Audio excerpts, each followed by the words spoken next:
Noin, kas hyvää huomenta. Olen päässyt vähän liikkeelle jo. Tosi rauhallisen aamun jäljiltä tossa. Rauhakseen tein aamupalaa. Sormet kohmeessa. Oli pikkasen rapsakka olevinaan toi aamu tossa. Mutta aamupalaksi siinä jo perinteeksi muodostunut makkaramunakas hyvällä leivällä. Ja siihen palan painikkeeksi pari kupilkallista kahvia. Niin jakso lähteä tien päälle. Ja kun lähdin, niin aurinko tuli esiin. Tänään piti olla ihan pilvinen päivä. No eipä oo. Ja niin kuin vaatetuksesta näkyy, niin piti alkaa heittää jo vähän kerrosta pois. Pipoa päästä ja kypärää pois päästä. Tää on vähän... No ois tää ajettavissa tää polku, mutta jotenkin tuntuu vaan mukavalta nyt kävellä. Nauttii näin upeasta mettästä. Kyllä mä tossa tovin satulassa olin, mutta sit lähdin vaan köpöttelemään. Ja eikä puolestaan sen takia, että on kepsis valmiina toi reitti tossa ja tää polku meni tosta jäljestä harhaan, niin mua alkoi vähän jännittää, että ollaanko me niinku oikeassa paikassa. Ollaanko me niinku oikeassa paikassa laisinkaan, mutta vahvasti se näyttää siltä, että olemme menossa oikeaa polkua kohti. Niin, ei pitäisi olla syytä huoleen. Oi, mainio aamu. Ja kellokin väitti tossa, että tuli palauttava uni napattua siitä talteen. Vaikka se välillä siinä yölläkin vähän niin kuin tuntui, että pikkasen on viileä ja alkuyöstä siitä vähän meni lentokoneita yli, niin ne vähän siinä häiritsi. Ettei ihan niin luonnonrauhallinen paikka sit kumminkaan ollut. Mutta ne lopetti sitten. Niin sai karvaturpakin hyvät unet sitten. Joo. Ai. Mutta kuulkaas, tästä se lähtee tää päivä käyntiin. En oo sen viisaammaksi tullut, mihin eiliset puheet jätin, että en tiedä meinkö siis tänään vielä yhdeksi yöksi johonkin vai pöräyttelenkö tästä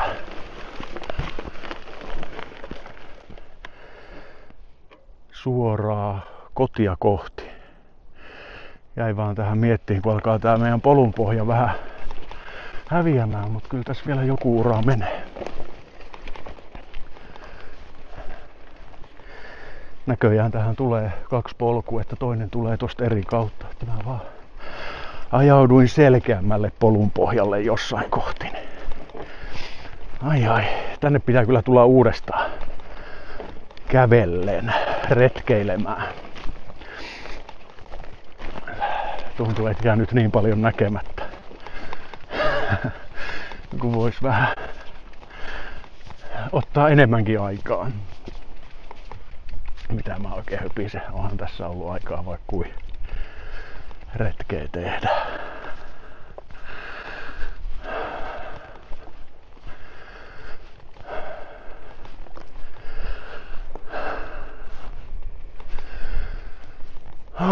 Harvoin pääsee enää niinku tämmöisiin paikkoihin, näin isoihin metsiin, ilman että näkee pitkään aikaa hakkuaukkoja.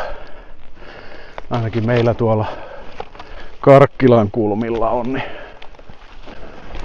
niin kovin pistetty nyt, varsinkin tässä niinku viimeisen 2 vuoden aikana mettää nuri, että vähän hirvittää tämmöstä puuhalajaa. Niin tämmöisessä maisemassa sielu lepää täällä, kun pystyy vaan kuljeksimaan ja menemään metsässä. Ei oo semmoista niinku hakkuaukolle tyyppistä retkeilyä.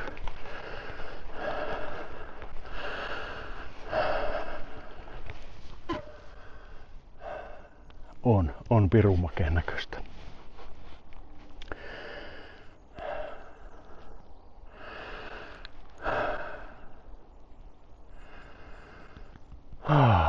Joten mä jatkan tässä jännityksellä matkantekoon, katsoa, että mihin tää polku mut tänään johdattaa, minkämoisiin seikkailuihin, joten niin näihin aamuläpinöihin ja höpinöihin, niin tervetuloa retkelle mukaan ihmettelemään sitten taas, että mitä se tää päivä tarjoaa.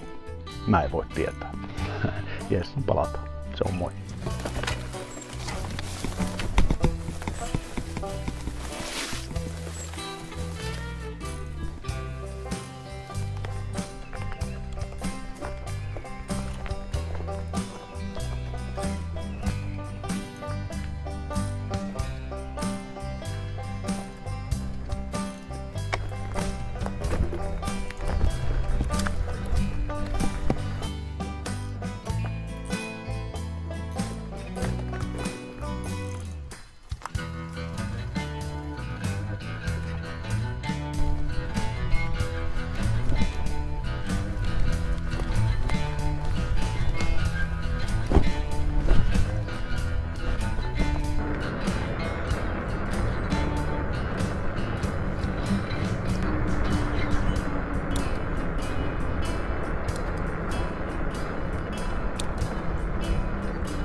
Morjes.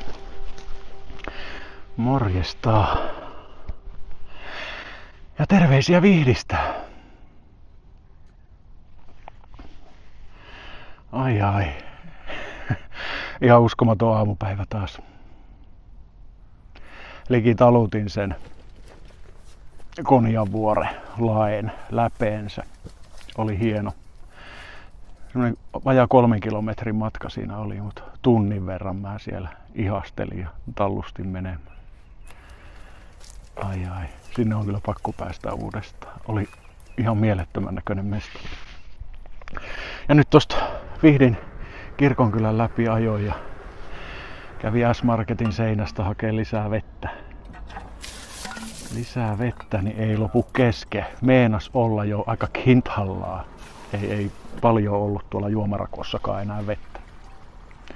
Eilen unohdin tosissaan sen kertoa, kun sinne Rokokalliolle menin, niin siinä välissä oli semmonen pieni järvi. Niin sen verran oli paikoin ranta niin sulaa siinä, että mä sain sieltä vedenputsariin vedet napattua. Taisi olla hätävarjelun liiottelu, oli niin kirkasta vettä, että olisi melkein voinut hörppää suoraan siitä, mutta tulipahan nyt laitettua putsarin läpi. Ja tosissaan, niin kuin jollain aikaisemmallakin videolla on kertonut, niin semmoinen hyvä vinkki, että jos on aikaa eikä ole kiire, niin laittaa vaan se vesipussi niin kuin roikkumaan johonkin ja juomapullon siihen alle, niin se valuttaa itsestään vedet siitä alas.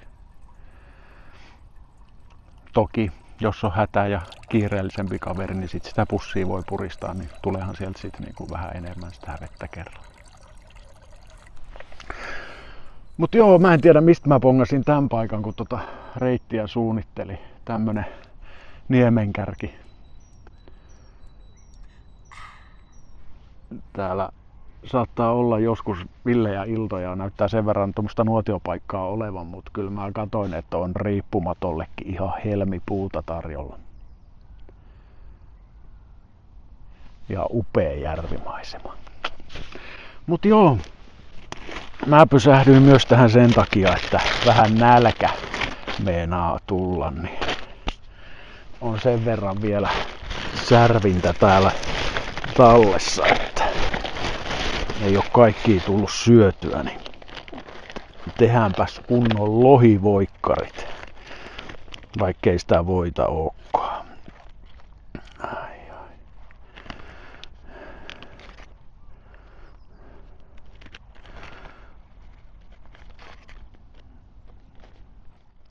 Oiskohan siinä tarpeeksi lohta?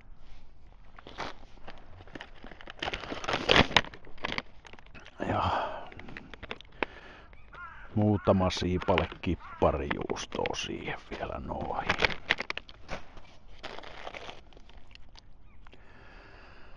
Niin. Vedetään tässä vähän välipalaa.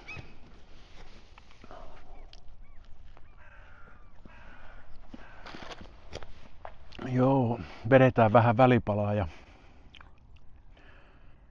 pohditaan vähän reittisuunnitelmaa tässä samalla. Reipas 10 kilometriä vasta tälle päivälle tehty matka. Alkuperäisestä reittisuunnitelmasta oikoin paljon tänne tullessa. Tulin suoraan pikitiet, sit kun sille pääsin. Niin pitää tässä vähän fundeeraa, mihin suuntaan sitä lähtisi. Tai mitä reittiä pitkin Karkkilaan. Kyllä on kevättä ilmassa. Joutsenet huutaa ja hanhia lentelee koko ajan. On tää vaan mainio. Mut joo, palataan tien päältä. Tai sit jossain kohti, kun mä tiedän, mihin mä oon menemässä ja mitä mä oon tekemässä. Nytte.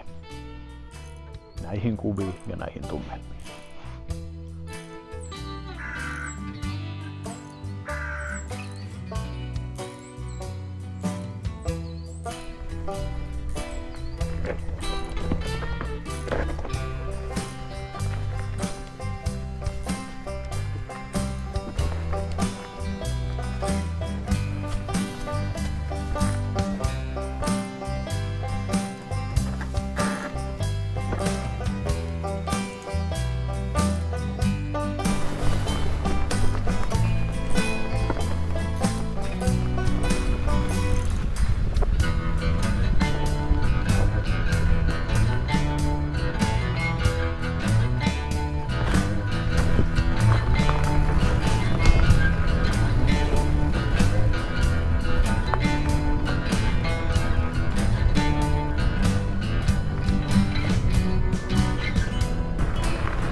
kuipinossa se on.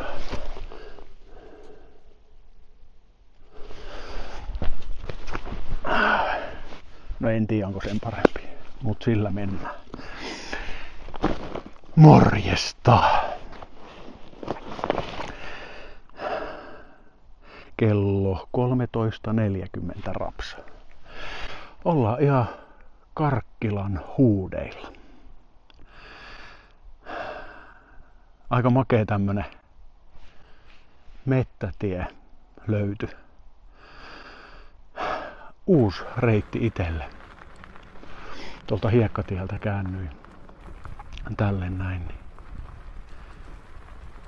Ajattelin ennen kuin tonne sivistyksen pariin eksyy, niin tehdä ruokaa vielä. Ai ai.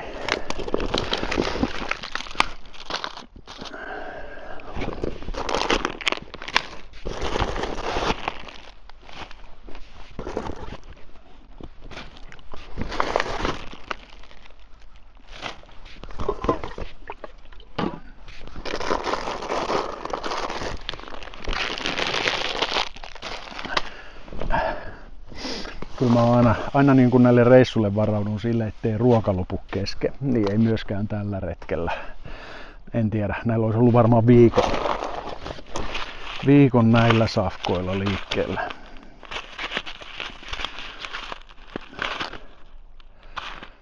Lapin poropastaa, mettänmauta. Tehdään semmoista nyt. Kun toi savuporokeitto tuli tehtyä aikaisemmin. Mä otin noita kuivamuoniakin niinku 4 mukaan. Joo. Ehkä siinä oli joku semmonen ajatus, että jos ei jaksa tehdä niinku oikeeta ruokaa, niin sitten voi tehdä noita. Eipähän ne nyt mitään painakaan. Tarviin mä ton toisenkin laukun.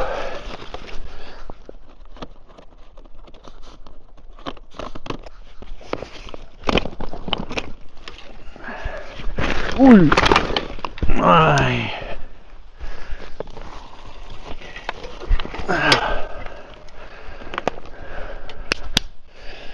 Yes! Se meni hienosti.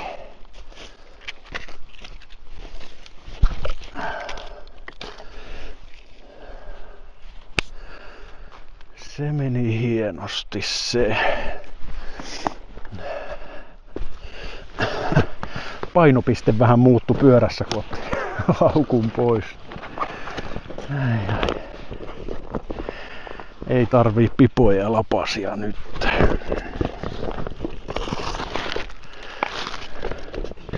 No on täällä tätä nyssekkää ja pussukkoa. No.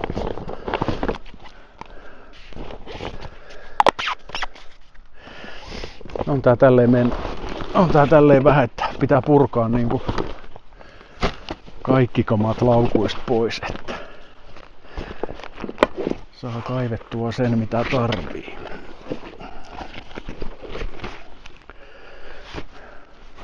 Tossa ja nuo on tuolla.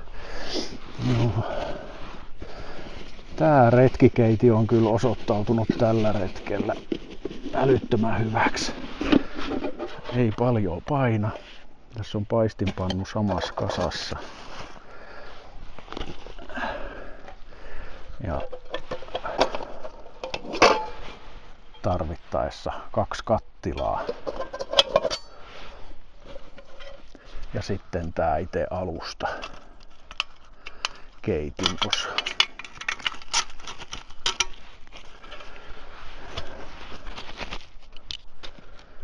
Onneksi otin 2 kaasua, sillä toinen meni ihan tyhjäksi.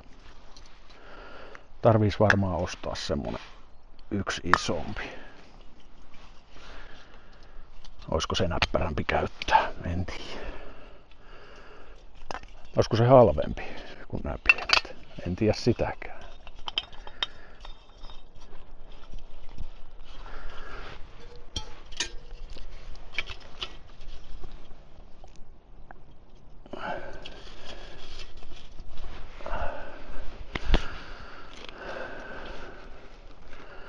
Mitäs siinä pussissa sanotaan?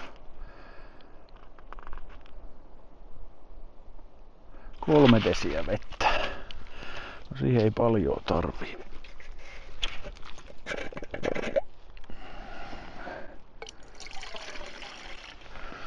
Vähän enemmän. Saa nähdä.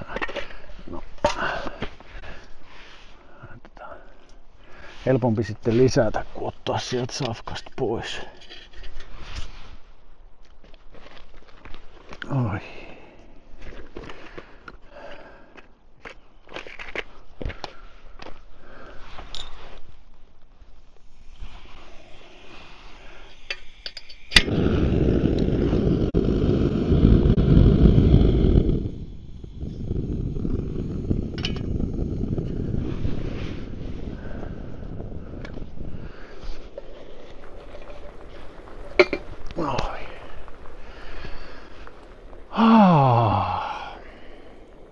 Mainio päivä. Vihdissä tosissaan pyörähdin ja sieltä sitten tänne päin ajelin uusia reittejä ja vähän kävin tutkimassa uusia teitä ja kattelemassa ja ihmettelemässä. Tosi nopeasti päivä on mennyt. Kilometrit on tullut tänään vähän niin kuin itse eestään. Helppoa tekemistä. No on ollut helppoa tietäkin verrattuna niin kuin edellispäiviin. Vähän piti yrittää tunkata siitä, kun Vihdistä lähdin sieltä Niemen kärjestä, niin siinä tuli joku lapsiperhe siihen samaan aikaan ja ne sitten lähti sitä rantatietä. En mä sitä rantatietä olisi muuten löytänytkään. Sanoin, että jos ne nyt lapsen kanssa siitä menee, niin kyllä mäkin pääsin. Mutta ei ollut ihan helppoa. Se olikin oikoreitti siihen uimarannalle, missä aikaisemmin kävi. Kyllä kevät etenee nyt tällä viikonloppuna hurjaa vauhtia. Mä oon nähnyt sitruunaperhosen, tänään näin nokkosperhosen ja suruvaipan. Ja tänään näin ja kuulin peipon ensimmäistä kertaa. Hei, joo, ja hyvää kesäaikaa. Meinas ihan unohtuu. Kun automaattisesti nämä härvelit kelloa kääntää, niin mut kyllä se illalla sitten taas huomaa. Pimeä tulee taas tuntia myöhempään tänään. Siellä sillä on merkitystä.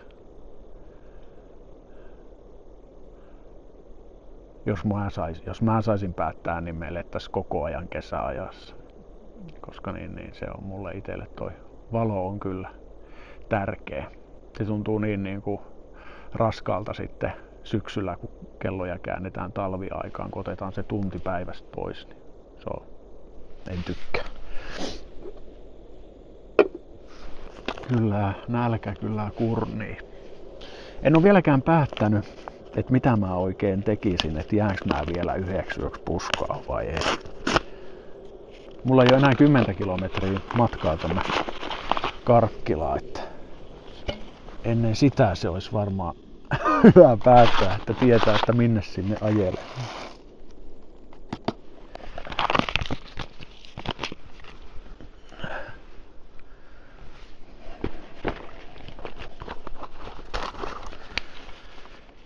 Ihan älytöntä sekin myös, että ne lupas ihan niinku pilvistä tälle päivälle.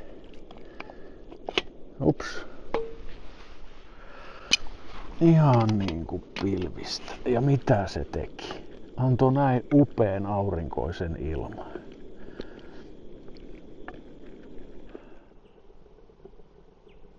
Jotta ei ole vielä viimeiset höpinät nää. Jotenkin 2 vaiheella pientä koti-ikävää puskee, mutta toisaalta siellä kotonakin ehtii olla. Ja nyt kun on näin upea ilma, niin olisiko se vähän tylsää polkea sisälle, niin miksei jäisi. Mutta pesulla pitäisi päästä käymään. Mietin, että olisikohan toi Karkkilassa toi uunisauna auki. Pääsis löylyt heittää ja peseytyy kunnolla ja vaihtaa puhtaat vaatteet. Mutta eihän se oikein ole retkimiehen meininki, metsämiehen meininki, että kävis saunassa. No oishan se makeeta. No joo, saa nähdä. Saa nähdä, mitä tässä vielä keksii. mistä sitä itsestä, että mistä sitä sitten löytäisi jonkun sissimesta, missä sitä ihan tuossa Karkkilan keskustan liepeillä sitten voisi yönsä viettää, ettei kukaan näkisi eikä kukaan tulisi häiritsemään. No, siellä on montakin semmoista. Saa nähdä. Harvoin mulla tämmöistä retkeä on, että ihan näin on luovinut. Ei ole mikään reittisuunnitelma pitänyt paikkaansa, mitä on tehnyt. Ja koko ajan tehnyt pieniä muutoksia. Ja ollut kyllä tosi lepposta tekemistä. Olen nauttinut kyllä joka polkaisusta ja joka tunkkasusta.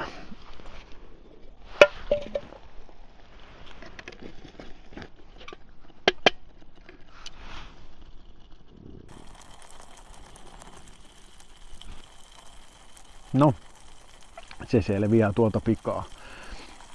Mä jatkan täällä jossain metsän siimeksessäni sapuskoimista.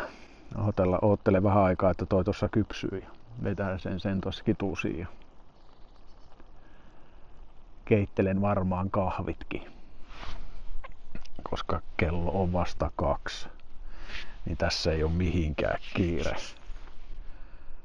Niin, pidän tämmöisen vähän pitemmän tauon tässä näin. Se sammuu ihan iteksi jää. Ehkä se on siis kypsää. Jes. Palataan joissain kuvioissa. Luovitaan hommaa eteenpäin. Se on moro.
Rakas tervehdys. Terveisiä Karkkilasta. Joo. Aikamoinen seikkailu. Mutta ehkä tähän ensi alkuun niin käydään vähän tätä päivää läpi. Siellä jossain pöpelikössä niin viimeksi söin sen ruuan ja siitä sitten lähdin pikkuhiljaa kampeamaan kohti Karkkilaa. Ja koukkasin sitten tonne koskireitille ja ajelin sitä pitkin ja kävin siinä Pitkälänkoskella pitämässä pienen tauon Pitkälänkosken laavulla ja kattelin jo siinä, että aika makeen näköinen riippumattoleirin paikka, mutta se kylpy oli mielessä sitten, että en jäänyt vielä siihen ja jatkoin matkaa koskireittiä myöten sitten Alaemalille, missä on uunisaunakin ja uunisauna oli kiinni. Ei ollut mitään lappuja ulkona, niin en käynyt edes sisällä kolkuttelemaan ja siitä sitten jatkoin Pyhäjärvelle. Ja siellä oli maa-uimala auki. Kävin avannossa vähän pesulla siinä ja pikkasen pulahtamassa. Oli kyllä paikallaan pikkupesu. Sai sitten puhtaat vaatteet vaihdettua päälle ja siitä sitten ajattelin, että hyvillä energioilla niin kävin varmuuden vuoksi hakemassa siitä paikallisesta ravintolasta niin täysin vesipullon siinä. Ja kun jalka toimi, niin vielä Pyhäjärveen kiersin ympäri siitä. Ja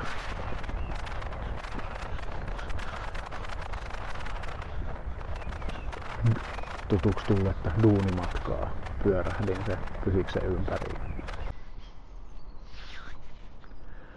Ja sitten kun pääsin taas tänne keskustan liepeille, niin ajattelin, että kyllä pitää pari olutta hakea näin niin kuin retken päättymisen kunniaksi. Ja kävin kaupasta hakemaan ne ja sitten tulin tähän ihan keskustan kupeeseen, tähän harjulle.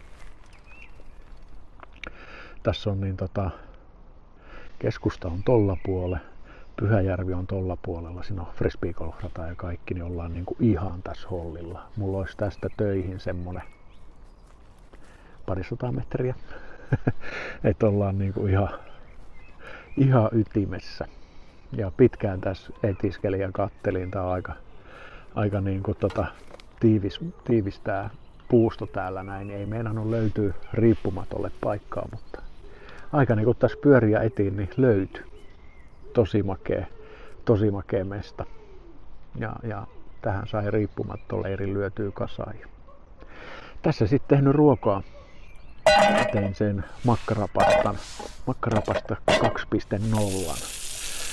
Ja vähän tolleen pasta carbonara tyyppisesti, että sitten sinne vielä loppuu lorautin, niin kananmunaa sekaan. Niin sain syötyä periaatteessa kaikki ruuat. Toki niitä kuivaruokia nyt jäi tohon, mutta noin niinku oikeat ruuat, raakaruuan kaiken loppuu. Nyt on kyllä vatta niin killillään ja sit vielä kun tommosen pitkän oluen tohon palanpainikkeeksi otti, niin kyllä poskii kuumottaa muukin kuin tää ulkona vietetty aika. Ihan huikea retki takana. Ja tästä tuli retken pisin päivä sitten, kaiken kaikkiaan 50 kilsaa. Joten perjantaista sunnuntaihin niin 100 kilometriä yhteensä tuli taivallettua mitä ihmeellisimmissä paikoissa, mitä vaikeimmissa paikoissa.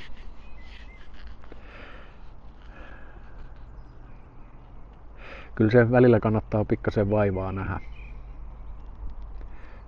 vaivaa nähdä näissä hommissa, niin sit siellä lopussa se kiitos seisoo, että sain jälleen kerran niin upeisiin paikkoihin riippumattoni ripustettua, että ei mitään rotia.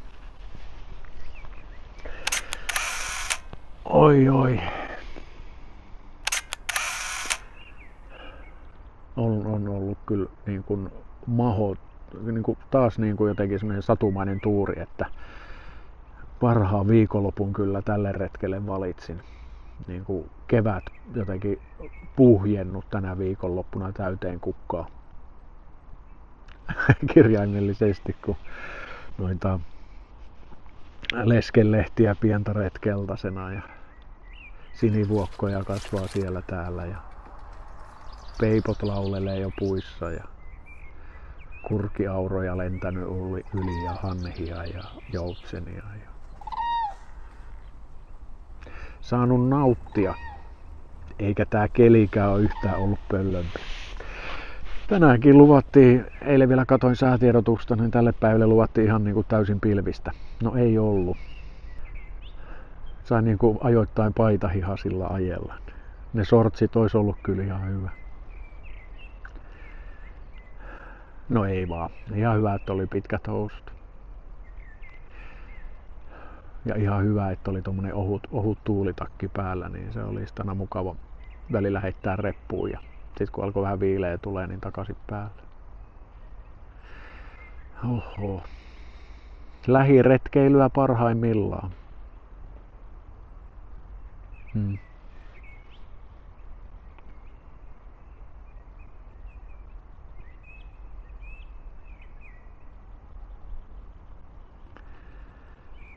Sanattomaksi meinaa karvaturvan vetää.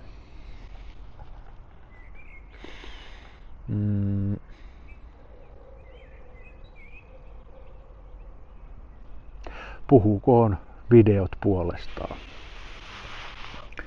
Puhukoon kuvat puolestaan, niin ehkä niistä välittyy se. Toivottavasti niistä välittyy edes osa siitä, mitä mä täällä niin retkellä niin pääsen kokemaan ja näkemään. Oho. Pyörävaellusta parhaimmillaan.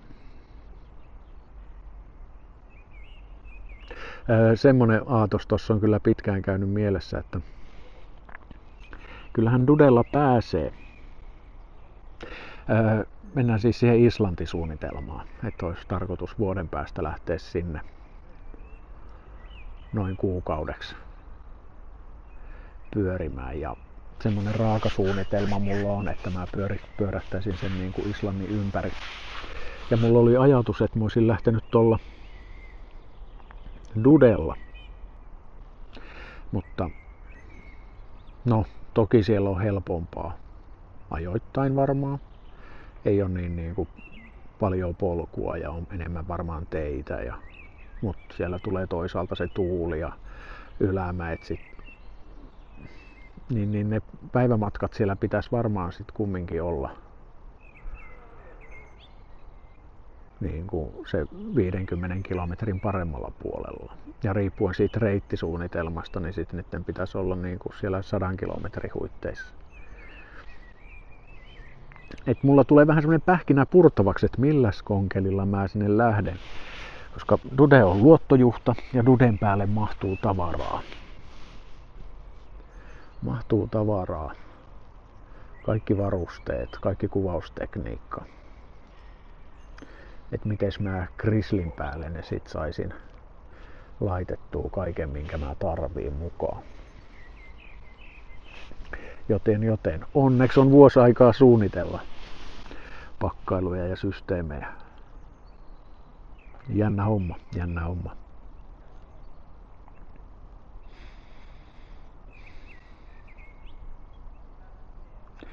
Mutta ei kai tähän väliin muuta kuin, että mä en jää tähän yöksi. Kyllä toi koti tossa houkuttelee niin paljon, että olisin mä vähän tyhmä, että no, alle kilometri kotiin, että mä en niin kuin lakanoihin lähtisi. Pääsee kunnolla suihkuun ja oman kullan kainaloon nukkumaan, niin olisin mä vähän tyhmä, jos mä tähän jäisin. Mutta olisi mahdollista jäädä. Tällä kertaa en, joten mä pakkaan leirin Duden kyytiin ja polkaisen himaan tästä. Mutta niin mukava, että katsoit videot. Toivottavasti tykkäsit. Jos joku juttu jäi askarruttamaan, niin heitäs kommenttikenttään. Ja jos tykkäsit ihan huolella, niin muista, että voit liittyä kanavan jäseneksi tai jotain, niin siinä on semmoinen dollarin kuva tai härpellys tossa noin, niin voit sieltä kautta muutaman lantin vaikka mulle heittää, niin aina auttaa näitä retkien suunnittelemista ja tekemistä paremmin. Varsinkin kun mietitään sinne vuoden päähän. Siihen tarvii pari lanttia kerätä, että se retki toteutuu. Aivan loistavaa alkukesää. Hyviä retkiä sinne.